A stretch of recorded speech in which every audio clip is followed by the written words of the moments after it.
Let's not talk about video games that are tied into major motion picture releases. Let's not talk about the stigma that comes attached to video game tie-ins that implies they're all terrible. Let's not talk about the assumptions we make about video game tie-ins before we play them or before they're even released. Instead, let's talk about video games Big Hero 6. Battle in the Bay is not a very good video game. Following the events of the titular Disney film, Battle in the Bay sees Hiro Hamada, Baymax, and the rest of their merry gang of super teens fending off a robot invasion in their hometown of San Fransokyo. It's unclear whether or not, though probably not, this is a canonical progression in the Big Hero 6 story, but fans of the film will definitely love the idea of playing as their new favorite superheroes and latch on to this 3DS release. There's not much of a plot involved beyond go and fight the bad guys, but that's more than enough to elicit the desired sales. Battle in the Bay's gameplay can best be described as that of a side-scrolling beat-em-up.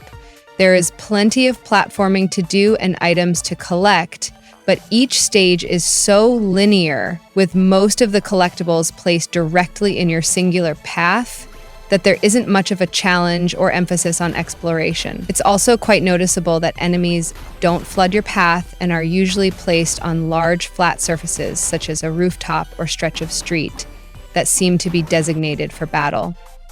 Because of these breaks between platforming and combat, the gameplay feels disjointed. Rather than fighting enemies as you go, you'll instead find yourself platforming, then fighting, then platforming again. On the rare occasion that there are enemies on your path, they can easily be leapt over and circumvented completely. When you do decide to fight, your characters are so overpowered, especially when using special attacks, that there isn't much of a challenge at all.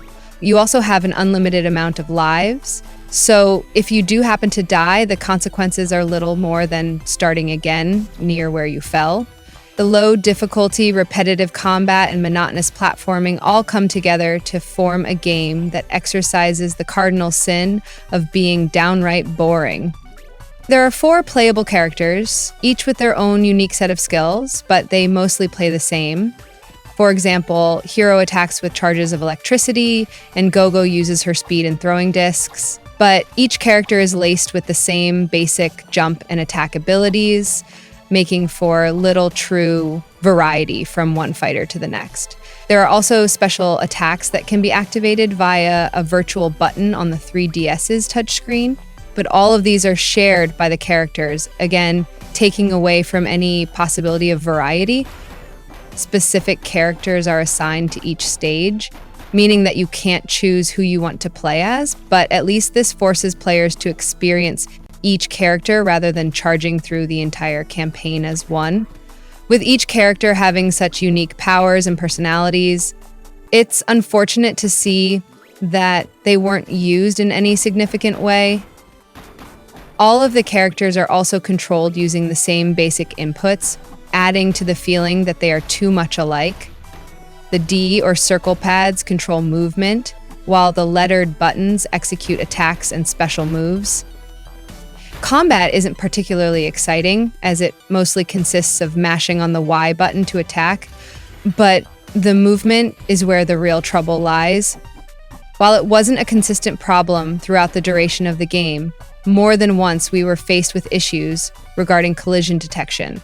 Though infrequent, the fact that platforming is a chief aspect of this game makes it a major frustration when landing on a flat surface without falling through is a challenge in itself.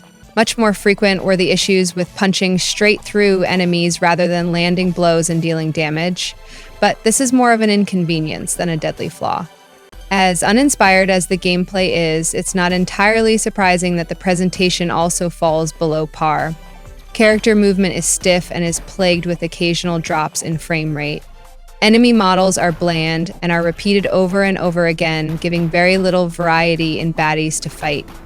The environments, while surprisingly detailed, suffer from overclutter, often making it difficult to differentiate between background objects and platforms in the foreground. This issue could have been alleviated through the use of the handheld console's 3D display, but instead everything remains flat, even when your 3D slider is turned all the way up. There are also some noticeably jagged edges, but this seems hardly worth mentioning when taking into consideration the plethora of other issues on display. The soundtrack also leaves much to be desired, cycling through a very limited number of songs that all sound largely the same. Though the songs present are quite catchy, they sound tinny coming through the 3DC's small speakers.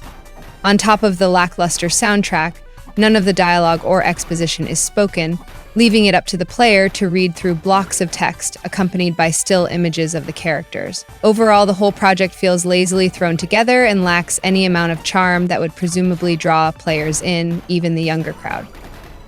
Even when considered as a standalone piece that is in no way tied into a major motion picture, Big Hero 6 Battle in the Bay is a bit of a mess. It fits comfortably into the side-scrolling beat 'em up category, but even in this classic genre, it doesn't do much to make itself worthwhile. Combat is repetitive, the platforming is imprecise, and the presentation as a whole leaves too much to be desired. Young players might love the idea of stomping baddies as their favorite Big Hero 6 characters, but be warned that there is nothing even slightly super about this one.